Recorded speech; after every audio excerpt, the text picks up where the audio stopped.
पुण्याहून सोलापूरच्या दिशेने जाणाऱ्या एस.टी. महामंडळाच्या शिवशाही बसच्या चालकाला दौंड येथील खडकी गावच्या हद्दीत 4 ते 5 जणांच्या टोळक्याने भर रस्त्यात अडवून बेदम मारहाण केली।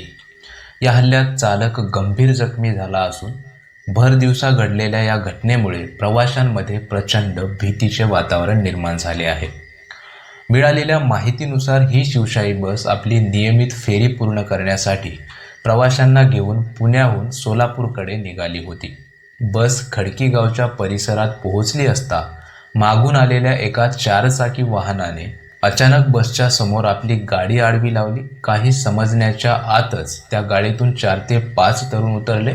त्यांनी बसमध्ये घुसून चालकाला शिवीगाळ करत ओढत बाहेर काढले। त्यानंतर बेदम मारहाण करण्यास सुरुवात केली। या हल्ल्यानंतर चालकाच्या डोक्याला आणि हातापायाला गंभीर दुखापत झाली आहे। विशेष म्हणजे मारहाणीचे नेमके कारण अद्याप स्पष्ट झालेले नाही।